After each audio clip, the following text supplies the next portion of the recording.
Welcome to The Lowdown, the podcast where we talk about Bigfoot and other cryptids, paranormal encounters, UFOs, true crime, weird history, and everything in between. I'm your host, Jared Lowe, and if you've got an encounter that you'd like to share or if you'd like to be on the show, you can email me at thelowdownpodcast411@gmail.com. Follow me on Instagram at The Lowdown Podcast, and subscribe on YouTube at The Lowdown FL. Now, we've got a great show for you today, so kick back, relax, and let's get into it.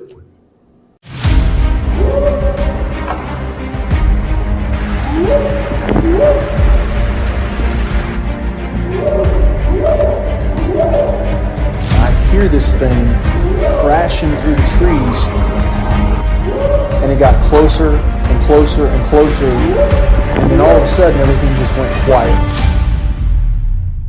Like I was being watched.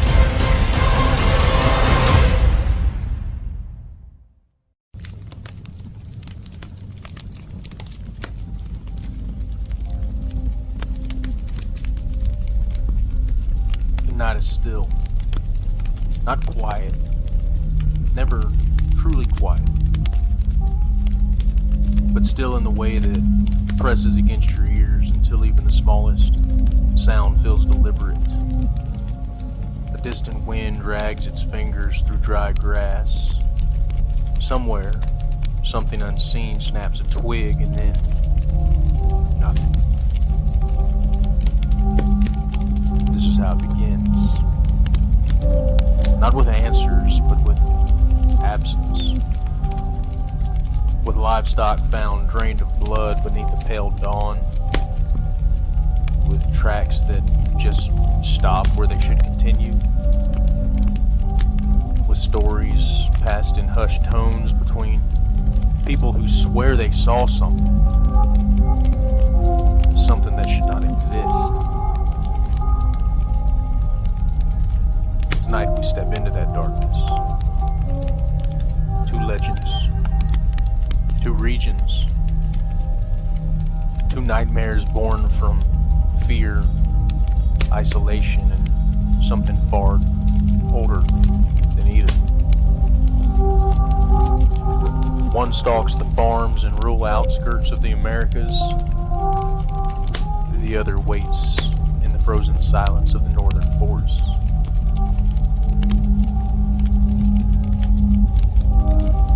The first reports didn't come from ancient times. They came from panic. In the mid-1990s in Puerto Rico, farmers began waking up to a horror that felt surgical, intentional. Goats, chickens, and even larger livestock were found dead. Their bodies intact but eerily bloodless. No signs of a struggle. No torn flesh like a predator would leave behind. Just puncture wounds. Precise, clean, and empty. Name came quickly. El Chupacabra. Goatsucker. But the name didn't fully explain what people were seeing. Witnesses described something that defied easy classification. A creature about 3 to 4 feet tall. Some said it walked upright, others insisted it moved on all fours, darting with unnatural speed. Its skin was said to be gray and leathery, almost reptilian, with spines or quills that ran down its back, rising when it was agitated. Then there were the eyes. Large, glowing, red or orange, depending on who you asked. And its mouth lined with sharp, needle-like teeth suited not for tearing, but for piercing. And some even swore that it had wings. Others said it leapt impossibly high, clearing fences without effort. And it didn't hunt like an animal. harvested.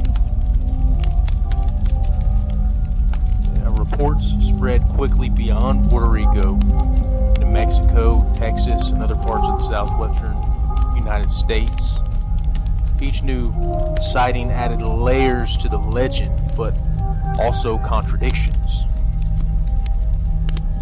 Because not every Chupacabra looked the same.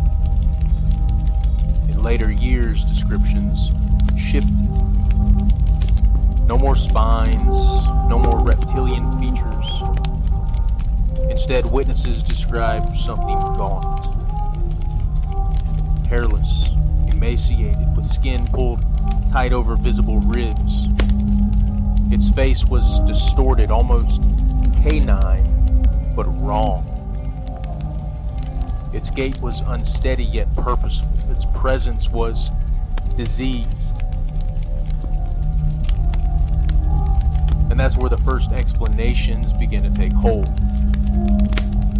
Wildlife experts pointed to known animals suffering from mange, a skin disease that causes fur loss, leaving creatures nearly unrecognizable.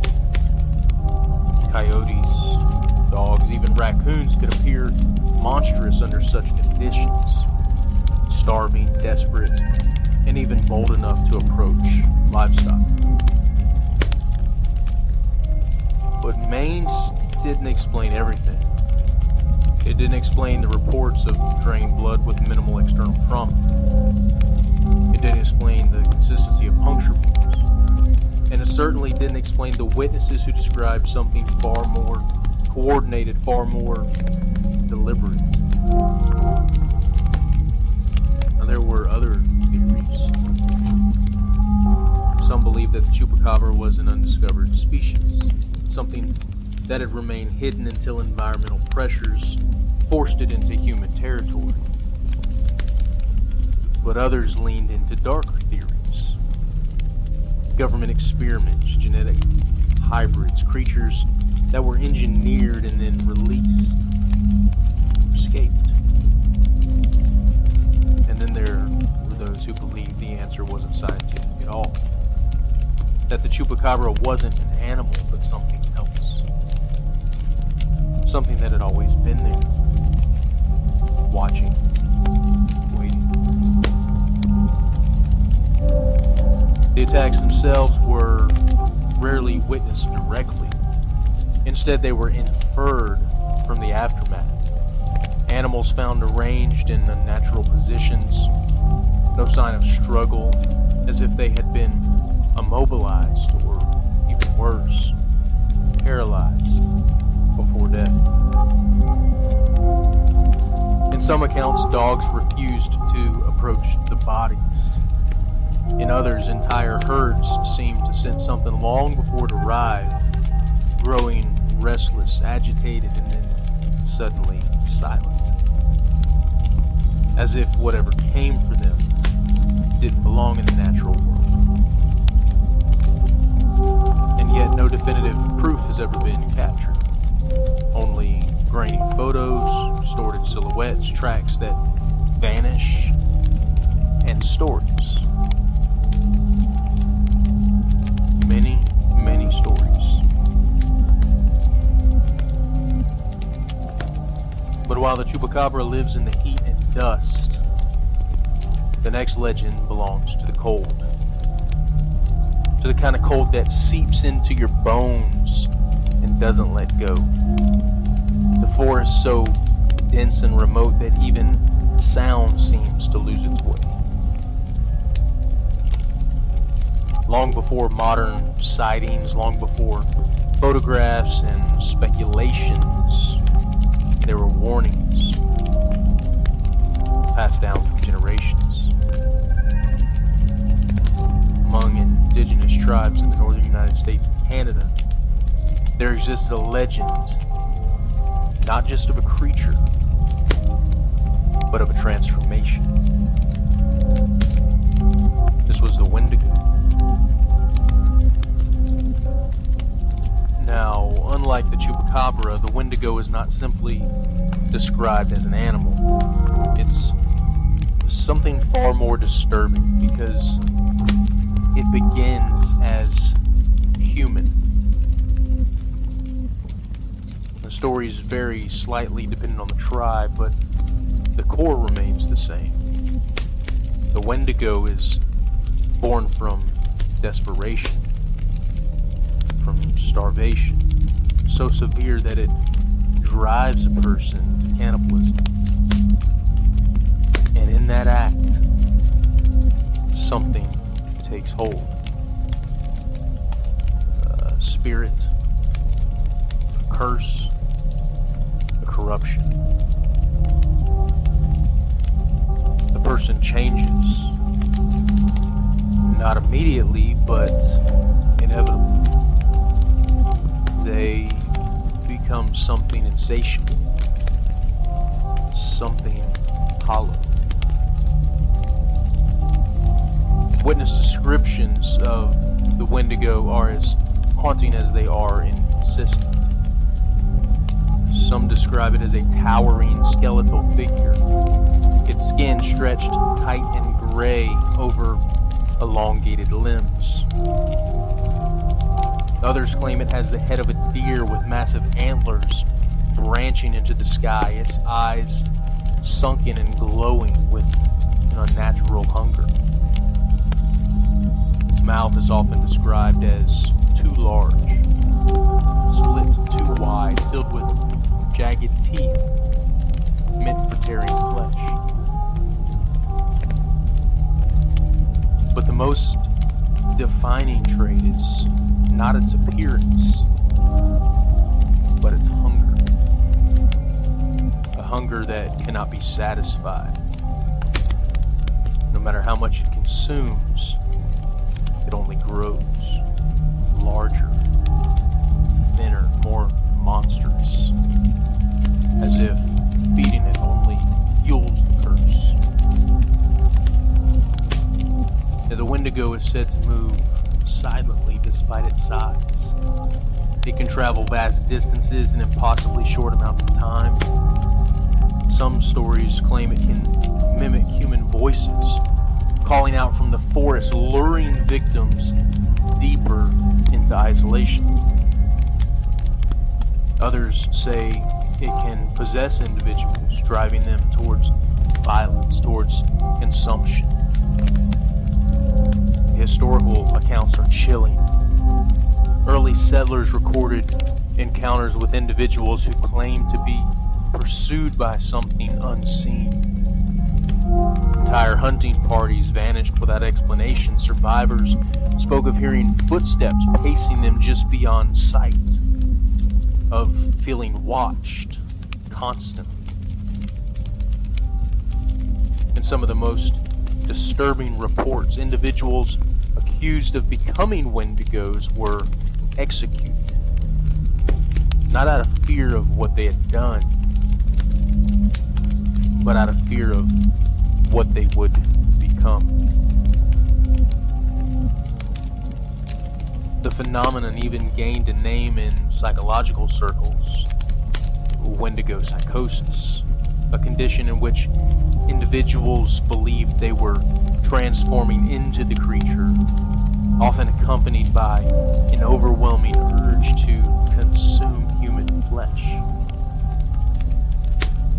Now, skeptics point to this as evidence that the Wendigo is purely cultural, a manifestation of extreme stress, starvation, and isolation. A legend born from very real human fears, and yet there are details that linger. Footprints found in deep snow, too large to be human, too elongated to belong to any known animal. Accounts of creatures moving between trees with unnatural speed, vanishing when pursued. Hunters who refused to return to certain areas, not because they saw something, but because they felt something. An overwhelming sense of dread, of being hunted. Now, unlike the Chupacabra, which leaves behind physical evidence, the Wendigo often leaves behind something less tangible. Absence. Silence. And the kind of fear that doesn't fade when the sun rises.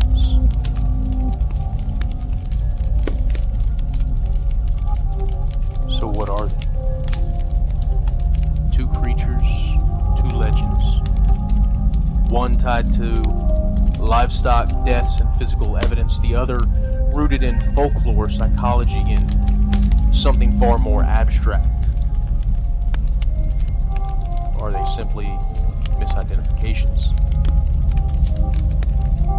The Chupacabra could be explained at least in part by diseased animals or environmental stress, and human interpretation filling in the gaps. The Wendigo could be a cautionary tale, a psychological phenomenon, a way to give shape to the horrors of starvation and isolation. But those explanations don't close the case. They don't account for every detail. They don't explain why similar stories emerge across different regions and different cultures at different times. And they certainly don't explain why, even now, people continue to report encounters that defy easy dismissal.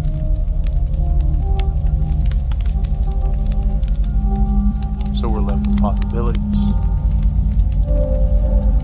Perhaps these creatures are exactly what they appear to be. Unknown species, rare and elusive, surviving just beyond the edges of our understanding. Perhaps they're distortions of reality, our minds attempting to process fear, filling in blanks with something intangible. Or perhaps there's something else entirely, something older, something that doesn't fit neatly into categories of animal or myth, something that exists in the spaces where certainty breaks down. Because at the heart of every sighting, every story, every whispered warning, there is a common thread. Not proof, not evidence, but fear. Primal, instinctual fear. The kind of fear that tells you you're not alone, even when you should be. So the question remains, when livestock are found drained beneath an empty sky, when something calls your name from deep within the trees, when the silence feels too heavy, too aware, are we misidentifying what we see? Or are we catching glimpses of something that has always been there? Watching, waiting, reminding us that we are not at the top of the food chain. Not always, not everywhere, and maybe not at all.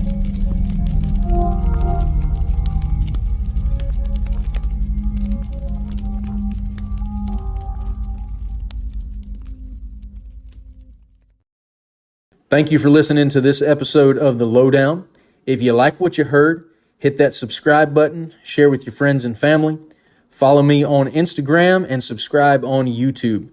Once again, if you've got an encounter that you'd like to share or if you'd like to be on the show, you can email me at thelowdownpodcast411@gmail.com. Thanks again for listening, and I will see you next time right here on The Lowdown.